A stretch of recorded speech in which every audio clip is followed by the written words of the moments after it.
Ahmedabad Kagdapith police station વિસ્તારમાં બોલાચાલીમાં મોટું સ્વરૂપ આપનારની ધરપકડ.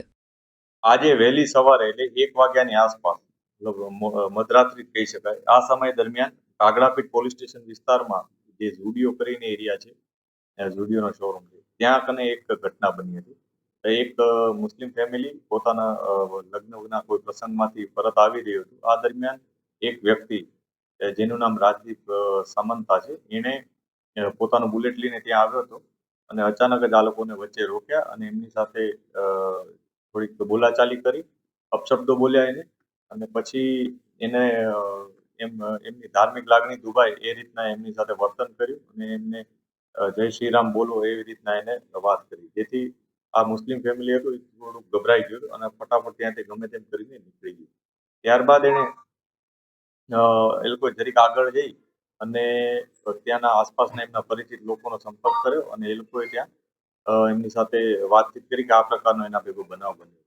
જેને કારણે ત્યાંના લોકો ત્યાં ભેગા થઈ ગયા અને આ જે વ્યક્તિ હતો એ પણ ત્યાં લોકોના વચ્ચે આવી ગયો હતો. આ દરમિયાન અમારી કે ટ્રાફિક પોલીસની જે ગાડી હતી આ રમઝાન માસના અનુસંધાને એ ત્યાં પેટ્રોલિંગમાં હતી ટ્રાફિક બાબતની. તો એમાં અમારા જે ટ્રાફિક ઇન્ચાર્જ હતા ગાડીના ઇમરાનભાઈ, એમને આ પરિસ્થિતિ જોઈ તો એમને ખ્યાલ આવ્યો કે આ ઘટના થોડી ગંભીર છે. એટલે એમને તરત જ જે આ રાજદીપ નામનો વ્યક્તિ છે કે જે લોકોએ જેને ઘેરી લીધો હતો, એને ત્યાં પોતાની ગાડીમાં બેસાડી અને તરત જ દાણી લીમડા બાજુ પોતાની ઓફિસ પાસે લઈ ગયો. આ વસ્તુ જોઈ અને તેમાંથી કેટલાક લોકો વ્હીકલ્સ લઈ અને ત્યાં પહોંચી ગયા હતા દાણી લીમડા પોલીસ સ્ટેશન અને ત્યારબાદ ટોળું ત્યાં મોટું ભેગું થઈ ગયું હતું. ગાડી જ્યારે આવી ત્યારે આ ટોળાએ દાણી લીમડા પોલીસ સ્ટેશન ખાતે આખી ગાડીને ઘેરી લીધી હતી અને જે વ્યક્તિ છે આરોપી હતો જે રાજદીપ સામંતા, એને એવું કીધું કે ભાઈ આને બહાર કાઢો, અમે આને મારી નાખ્યું.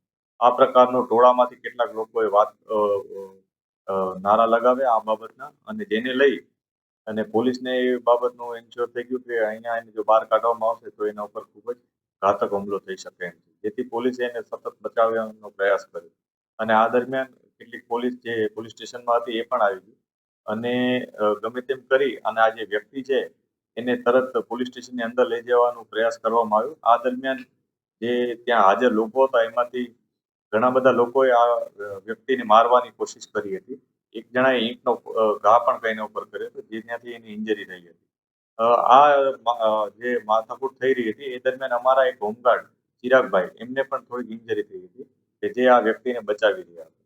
આ સમગ્ર ઘટનાક્રમમાં જ્યારે પોલીસે છેવટે માણસ જે છે એને અંદર લઈ આવ્યા હતા અને એને સેફ કરી દીધો હતો અને ત્યારબાદ આ તમામ ઘટનાઓને અનુસંધાને બંને પોલીસ સ્ટેશનમાં અલગ અલગ ગુનાઓ દાખલ કરવામાં આવ્યા છે કે જેમાં કાગડાપીઠ પોલીસ સ્ટેશનમાં સૌપ્રથમ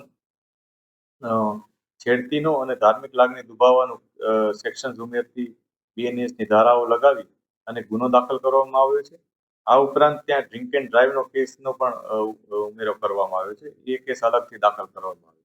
ત્યારબાદ દાણી લીમડા ખાતે કે જે ટોળાએ આ વ્યક્તિને અને અમારા પોલીસ જવાનો સાથે હાથાપાઈ કરી હતી એ બાબતને લઈ અને એટેમ્પ્ટ ટુ મર્ડરનો ગુનો દાખલ કરવામાં આવ્યો છે. એટેમ્પ્ટ ટુ મર્ડરમાં રાયોટિંગ અને અન્ય કલમો પણ ઉમેરવામાં આવી છે અને એ અનુસંધાને કુલ 7 લોકો જે લોકો આ ટોળામાં આઈડેન્ટિફાઈડ હતા એવા 7 લોકો વિરુદ્ધ અને અન્ય જે લોકો હાજર હતા ટોળામાં લગભગ 75 જેટલા લોકો ત્યાં હાજર હતા તેનો વિરુદ્ધ ગુનો દાખલ કરવામાં આવ્યો છે.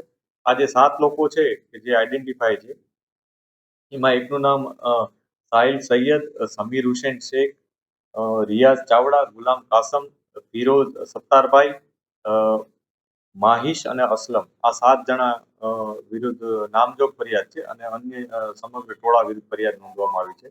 આ ફરિયાદમાં એટેમ્પ્ટ ટુ મર્ડર અને રાયોટિંગ તથા અન્ય સેક્શન ઉમેરી ગુનો દાખલ કરવામાં આવ્યો છે. આ જે સમગ્ર ઘટના છે એમાં જે કાગડાપીઠની ઘટનામાં જે આરોપી છે રાજદીપ, એની ધરપકડ થઈ ચૂકી છે, પોલીસ કસ્ટડીમાં છે અત્યારે. ત્યારબાદ જે આઈડેન્ટિફાઈ થયેલા જે 7 લોકો છે એમાંથી પણ 4 લોકોને આઈડેન્ટિફાઈ કરી ડિટેન કરવામાં આવે છે અને આગળની